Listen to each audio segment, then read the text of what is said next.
If you are not familiar with datetime class in PHP, you most likely will calculate date differences like this one. Convert dates into time and subtract them, and then divide the result with seconds to get how many days are the difference. If you see the result, you won't get integer result like this one. A better way to do this is using deep function from datetime class like this one. The result will be datetime interval object. Use format function to get specific interval. Use lowercase a to get total number of days.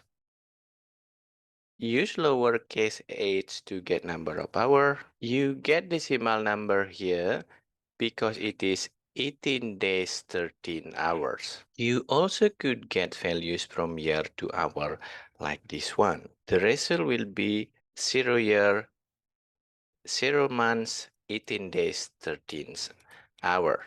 All supported format could be found at PHP website. I will post the link on the description. That's it for today. See you on the next video.